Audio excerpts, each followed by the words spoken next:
కోనసీమ జిల్లా రాజోలులో గ్లాస్ పార్టీలో గందరగోళం నెలకొందా? ఆ నియోజకవర్గంలో పాత నాయకులు కొత్త సైనికుల మధ్య కోల్డ్ వార్ నడుస్తుందా? పవన్ కళ్యాణ్ పర్యటనలో ఆగంతకుడికి బాస్ ఎవరిచ్చారు? పాత జన సైనికులను పక్కన పెట్టి వైసీపీ నుంచి వచ్చిన వారికే తాజా ఎమ్మెల్యే దేవ వరప్రసాద్ ఇంపార్టెన్స్ ఇస్తున్నారా? అసలు రాజోలు జనసేనలో నిప్పు రాచేయడానికి కారణమేంటి? రాజోలు జనసేనలో రచ్చ రంబోలా. గ్లాస్ పార్టీలో గందరగోళం.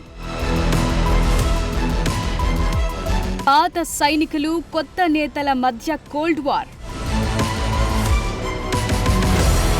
కోనసీమ జిల్లా రాజోలు జనసేన పార్టీలో గందరగోళం నెలకొంది. రాజోలు నియోజకవర్గంలోని జనసేనలో రెండు వర్గాల మధ్య కోల్డ్ వార్ నడుస్తోంది. పాత జన సైనికులు వర్సెస్ కొత్తగా పార్టీలో చేరిన నేతలు అన్న చందంగా మారింది. ఈ వార్ ఇటీవల పవన్ కళ్యాణ్ పర్యటనతో రచ్చకెక్కింది.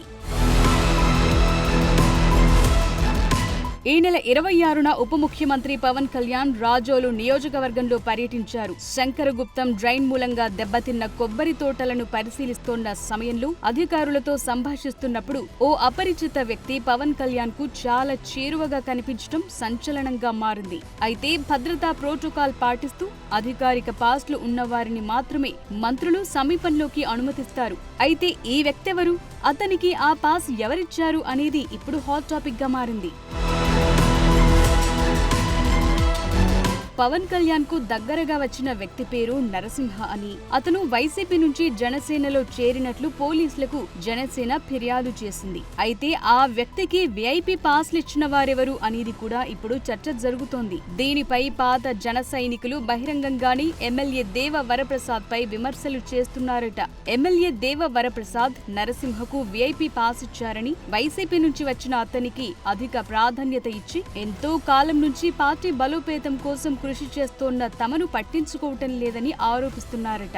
ఈ పరిణామాలతో రాజోలు జనసేన పార్టీలో పాత కొత్త నేతల మధ్య గ్యాప్ ఉందనేది ఎస్టాబ్లిష్ అయిందనే టాక్. వైసీపీ నుండి వచ్చిన కార్యకర్తలను తొలి నుంచి ఉన్న జన సైనికులు కలిసి పనిచేయలేకపోతున్నారనే ప్రశ్న ఎదురవుతోంది. అపరిచిత వ్యక్తి, వైసీపీకి చెందిన వ్యక్తి విఐపీ పాస్ ఎలా వచ్చిందంటూ సోషల్ మీడియా వేదికగా జన సైనికులు ప్రశ్నించడం, ఆరోపణలు ఎదుర్కొంటున్న నరసింహమూర్తికి 3 ఏళ్లుగా జనసేనలో సభ్యత్వం ఉందన్న విషయం కూడా లోకల్ గా ఉన్న జనసేన నాయకులకు, కార్యకర్తలకు తెలియదంటే పార్టీ నేతల మధ్య సమన్వయ లోపం ఏ స్థాయిలో ఉందో అద్దం పడుతుంది. ఎమ్మెల్యే దేవ వరప్రసాద్ కొంతమంది నాయకులకే పరిమితమైపోయారనేది జన సైనికుల నుంచి వస్తోన్న విమర్శ. పాత కొత్త జనసేన నేతల మధ్య సమన్వయం చేయటంలో విఫలమవుతున్నారా అనే సందేహాలు వ్యక్తమవుతున్నాయట. ఎమ్మెల్యే కార్యాలయంలో రెగ్యులర్ మీటింగ్స్ ఎక్కువగా ఉంటున్నాయి. అందులో పాల్గొనే వాళ్లు వైసీపీ నుంచి జనసేనలోకి వచ్చిన వారే కావటంతో ఇది జనసేననా లేక వైసీపీనా అనే విమర్శలు చేస్తున్నారు. కూటమి కార్యకర్తల సమావేశాలకు ఎమ్మెల్యే సరిగా హాజరవ్వటం లేదంటున్నారు. అసలు ఎమ్మెల్యే దేవ వరప్రసాద్ వైసీపీ నుంచి వచ్చిన క్యాడర్ కు ఎందుకు ప్రాధాన్యతిస్తున్నారు? అభివృద్ధి పనుల్లో వారికెందుకు పెద్దపీట వేస్తున్నారో అర్థం కాక లోకల్ జనసేన కార్యకర్తలు తలలు పట్టుకుంటున్నారు. ఎమ్మెల్యే ఫీల్డ్ విజిట్స్ లోనూ జనసేన, టీడీపీ స్థానిక నేతలు అరుదుగా కనిపిస్తారని, వైసీపీ నుండి వచ్చిన వారే ఆయనతో ఉంటారని కొంతమంది జనసేన సీనియర్లు మాట్లాడుకుంటున్నారట.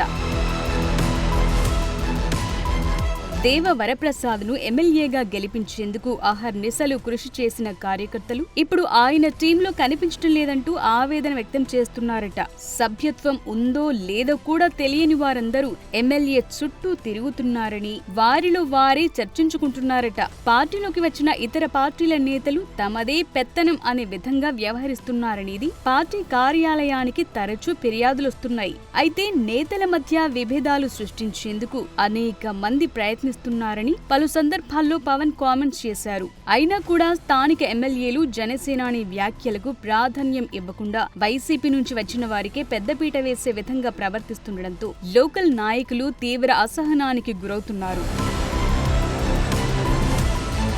మొత్తంగా రాజోలు నియోజకవర్గంలో ఎమ్మెల్యే పనితీరు ముందు వచ్చిన చెవుల కంటే వెనకొచ్చిన కొమ్ములు వాడి అన్న చందాన తయారైందని జనసేన కార్యకర్తలతో సహా కూటమి నేతలు కూడా గుర్రుగా ఉన్నారట.